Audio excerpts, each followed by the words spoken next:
This may be the dumbest guitar rig that I've ever put together. Well, that dumb rig sure suits you. That may be true, but I wouldn't be doing my job. And what exactly is your job? Good question, but I wouldn't be doing my job if I didn't try to satisfy my curiosity, wondering how something made for convenience would sound like plugged into something designed for huge tones and definitely not convenience. What would that sound like?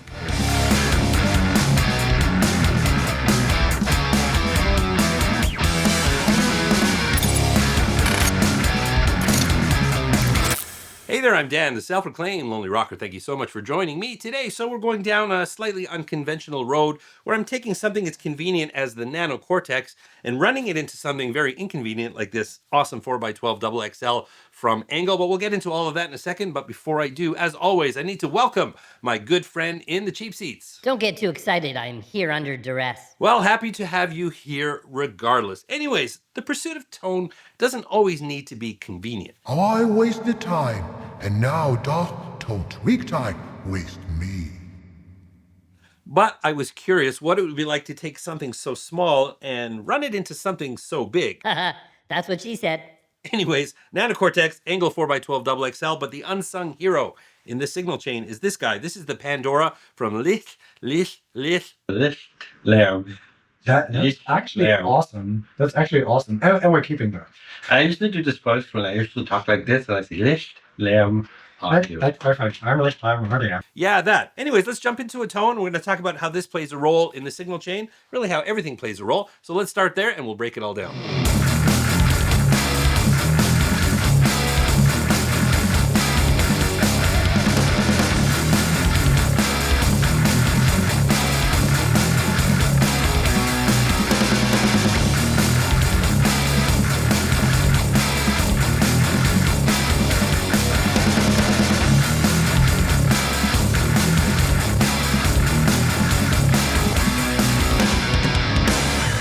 Oh man, that sounded really good. What'd you think? Dude, I think you're just flooding the zone with gear for your affiliate links. That's not fair. I mean, we need gear to build tones. But I do have some affiliate links in the description. If you want to help out the channel, no obligation. All right, so let's talk about the beginnings of the signal chain. Of course, it starts with a guitar. I love my Balaguer Espada Limited. It got the Hypernova pickup in the bridge position, nice aggressive pickup. And that's running into the Nano Cortex, which is functioning as our amp head in this scenario. Now, I have a preset here which just has one neural capture, and actually it's a special neural capture that I've made for this video that I will share with you later in the video. It's a capture of this awesome amp sitting right here. That's the Evo Amps TM50. That's the Tom Monda signature hand-wired all-tube amplifier. I do have a link in the description if you want to check out Evo. It's not an affiliate link. I just love what these guys do and want to share it with the guitar world, so make sure to check them out. Anyway, so that amp is sitting in a preset, and there's really no other processing other than a little bit of a noise gate and some reverb, but most importantly, there's no cab IR because we are using a real cabinet, so we do not want to have a cab IR in that preset. When I'm recording my guitars here, I tend to double track my guitars for a bigger sound. There's other things that play here, which I'll discuss a little bit later, but let me show you those tones isolated. I'll show it to you in solo and double track, but outside of the mix.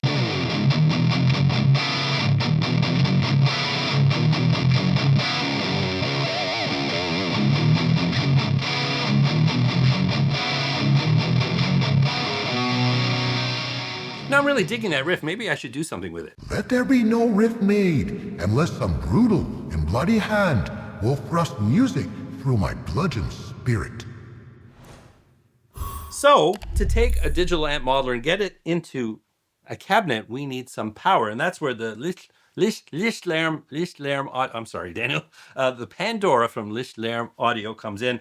This is a clean pedal power amp, 60 watts of power in this little form factor, emulating the power section of an amplifier because you've got a presence and a depth control. And very flexible in terms of power. It can accept everything from 12 to 24 volts, AC or DC. This thing will eat anything. Do read the specs. Don't take my word for it. I don't want you to damage anything. But they do advertise that in their literature, that it's quite flexible that way and it comes in handy. And you actually have an extra outlet here. You can power some pedals right off of the pedal here itself. So a really, really handy little pedal. Now they have designed this for more sort of analog preamps because you can get solid state preamps, tube preamps, if you want to create sort of a pedal amp board and things like that. So that's where they've designed it for. But it works really well with the Nano Cortex here, and definitely something that will come in handy if you want to take a digital modeler like this and pump it into the physical world with a real cabinet here. So anyways, let's check out another tone as we continue to build. We're now into the Pandora, more of a riff rock kind of thing. Same preset, the TM50 from Evo Amps. Let's check it out.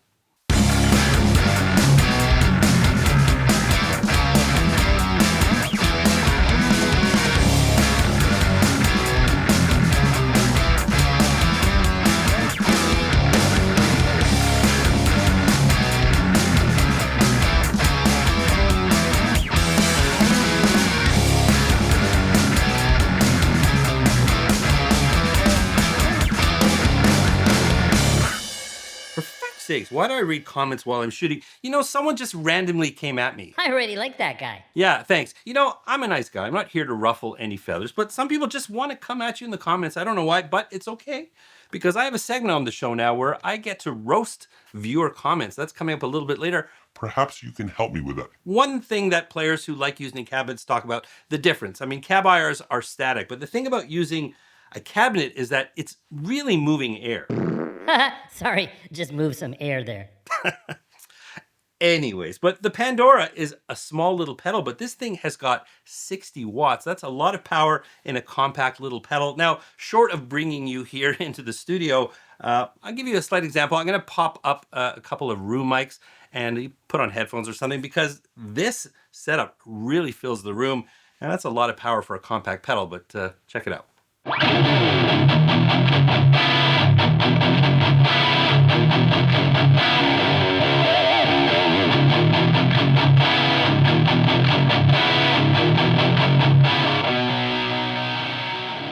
So I don't know if that gives you an idea, but I can tell you sitting here that this thing is really, really loud. And driving a cabinet this big, you need a bit of power, and the Pandora supplies that. But now we are in the physical world, real guitar cabinet here. You've got 4 V30s inside of this ENGL cabinet. I'm miking it up with 2 microphones. I got a Sennheiser E906 and a 421 compact. Now that's running into a warm audio mic preamp. I've got some EQ there. I do some very light tweaks. And then, as I said, I double track. So let's check out another riff. It's the same tone. We're still using the TM50 preset. I'm going to share that with you in a little bit. This is more sort of broken chord kind of thing. But like I said, same tone, but just you'll sort of feel the openness and that real large sound that you can get from this combination.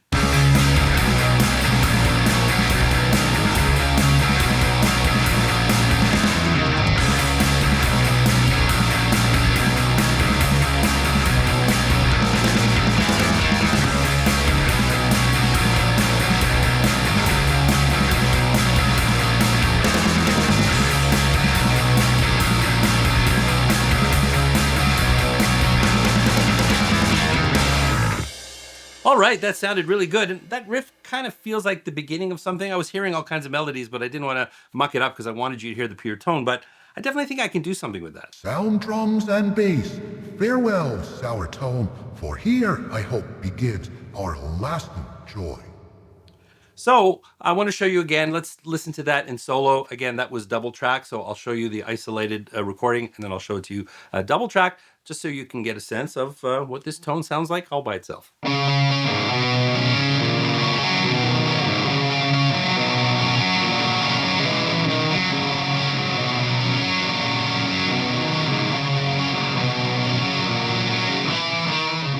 All right, one thing actually I forgot to mention, now that we're at the last stage here, and this is a pretty loud sounding rig, is that the Pandora, forgot to mention the button here, the switch, when you click that on and off, you can actually kill the signal. So whatever you're running here, if you have multiple pedals, and this is sort of the last pedal before you hit the cabinet, you can just mute everything by just clicking the pedal here. That's actually a real convenient feature here on the Pandora. All right, you still with me? Define with you. Anyways, I'm still kind of tingling from that comment. It's time. It's time. We're going to roast someone because I have this little segment that I like to call Roasted on a Mountain. You know, it's comments like this is really the reason why I started this segment, but here goes. This one comes from Jackson CS5VK, very original, who writes, "You're not good enough of a guitarist to have an opinion that matters. You really seem to put yourself high on the pedestal." Whoa, that dude torched you. Yeah, that was a bit of a doozy. I don't know what prompted that. I mean, I'm not here trying to show off. I just do the best I can to come up with some cool riffs and tones and share ideas. Art thou afeard to be the same in thine own blicks and bends as thou art in desire? Anyways, Mr. Jackson. All right, well, to start, I took a look at your YouTube profile, and I know you're not a creator because clearly you're not capable of doing anything like that. That's okay. It's okay. Not all of us can do that. But the darkness here. Now, first of all, there's a typo here, so I took the liberty of fixing that for you. Yeah, there you go, much better. And that really explains a lot. Now, this darkness here, at first glance, it makes me feel like there's some evil hiding in the darkness. But again, judging by your sentence structure, your approach, the way you communicate with people, you don't even have the intelligence to be evil. You're just sort of a shriveled up, dried piece of meat hiding in the darkness, hoping someone will like you. But I'll tell you, I do believe in the greater good of humanity. And there's a lot of us out here, out in the light, that are waiting for people like you. Just follow the light, walk into the light, because we're all here waiting for you because we believe in you. Actually, upon further review, we don't believe in you. Just kind of go back in the darkness and shrivel up because I think you reached your peak. Way to show him, not. I don't know. I didn't know what to say. I don't know what prompted that. But again, if you feel I'm deserving of that, is one thing. But if you're not, if you want to help me out, I'm going to post this on my community tab. You can comment over there or even in this video. Let him know what you think. I'd really appreciate that. And if you have anything else to say on any video, just be forewarned. Because if you cross that line, you too may be Roasted on a mountain. Oh, no.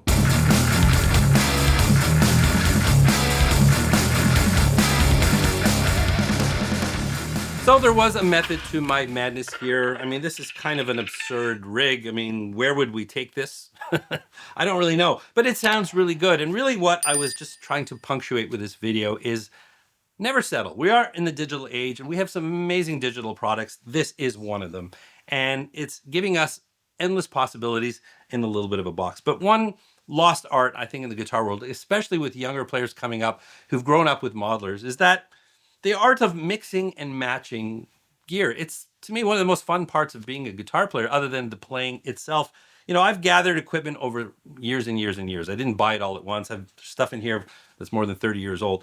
And now that I have a bit of a collection, I'm really having a lot of fun experimenting with different combinations. Different modelers. I featured a lot of modelers here, and I absolutely love what they provide. Some incredible products. But they also can kind of make us a bit lazy, right? Because again, chasing tone is playing around with different combinations. It's not taking one product and just turning some dials and calling it a tone. It's about finding things that work for you and just having fun and discovering things and coming up with sounds that are really, really unique. And that's a lost art. And I encourage you, especially if you're a younger player and you've only ever used modelers, think about it. Start looking at other gear. You can use your modeler. You can get something like a Pandora, get a small cabinet and start playing around, come up with something a little bit different. Obviously, the Pandora is great if you're using sort of analog style preamps or tube preamps, pedal style amps and things like that. There's so many different combinations. And really, that was the point of this video, is experiment. Some of the greatest artists in history, would spend months in the studio experimenting, and it was really expensive. But today we have so much gear and we can record on our phones and our laptops. And why are more people not experimenting? It's a lot of fun. So hopefully I've given you some ideas. If you have any thoughts or questions at all, that's what the comment section is for. Let me know. I do have links in the description to some of the products that you've seen here. Some of them are affiliate links if you want to support the channel. Every little bit helps. Doesn't cost you anything, and it helps me do what I do here. But if you did enjoy this video, please don't forget to like, subscribe, and ring that bell. And while you're down there, well, we haven't been talking about the Nano Cortex here. I have a dedicated video about that if you want to check it out. And remember, you don't need a band to rock and roll, and I'll catch you in the next one. Does anybody have any moisturizer?